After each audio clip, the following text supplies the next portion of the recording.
بسم اللہ الرحمن الرحیم۔ السلام علیکم دوستو، حضرت عمر رضی اللہ تعالیٰ عنہ کا جو دور خلافت تھا وہ تاریخ اسلام کا سنہری دور تھا، بلکہ آپ یوں بھی کہہ سکتے ہیں کہ حضرت عمر رضی اللہ تعالیٰ کا جو دور خلافت تھا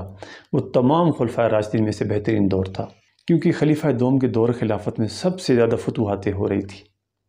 اور ان کے دور خلافت میں سب سے زیادہ مال غنیمت بھی جمع ہو رہا تھا،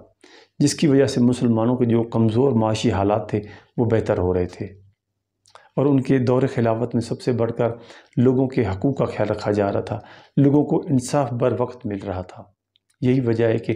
حضرت عمر رضی اللہ تعالیٰ کا دور خلافت جو ہے وہ تمام خلفائے راشدین میں سے بہترین دور خلافت تھا۔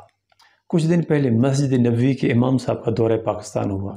اس دورے میں ان کا شاندار استقبال کیا گیا اور ان کی بہترین قسم کی مہمان نوازی کی گئی۔ پھر انہیں لاہور کا بھی دورہ کرایا گیا، جہاں پر ان کی ملاقات وزیر اعلیٰ پنجاب مریم نواز صاحبہ سے ہوئی۔ جب ان کی ملاقات مریم نواز صاحبہ سے ہوئی تو مسجد نبوی کے امام صاحب مریم نواز صاحبہ کو اپنی بہن کہہ کے مخاطب کر رہے تھے، انہیں مدنیہ بہن کہہ کے مخاطب کر رہے تھے، مطلب ان کی نسبت مدینہ سے جوڑ رہے تھے اور ان کی حکومت کی تعریف کر رہے تھے۔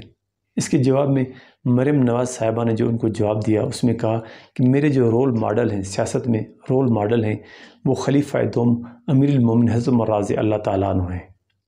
اور اخبار اور نیوز میں جو آ رہا ہے اس کے مطابق مریم نواز صاحبہ نے جو مسجد نبی کے امام صاحب سے ان سے کہا کہ ہماری جو پنجاب کے اوپر حکومت ہے یہ حضرت عمر رضی اللہ تعالیٰ عنہ کی طرز پر ہے،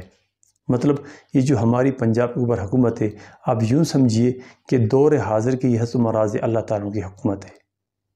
مطلب کم سے کم پنجاب کے اندر تو خلافت قائم ہو چکی ہے۔ اور مریم نواز نے اپنا رول ماڈل بنایا تو حضرت عمر رضی اللہ تعالیٰ کو ہی بنایا، کیونکہ حضرت عمر رضی اللہ تعالیٰ عنہ ہی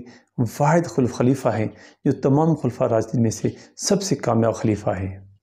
مریم نواز کے اس بیان پر مسجد نبوی کے امام صاحب نے کوئی جواب نہیں دیا،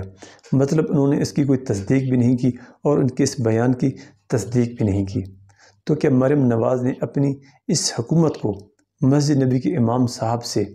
اپنی حکومت کو شرعی طور پر جائز قرار دلا دیا یا اپنی اس حکومت کو خلافت قرار دلوا دیا؟ آپ ہمیں کمنٹس میں بتا سکتے ہیں کہ مریم نواز کا یہ بیان کیا صحیح ہے یا غلط ہے۔ آج کے لیے اتنا ہی، انشاءاللہ اگلی ویڈیو ملیں گی۔ اللہ حافظ۔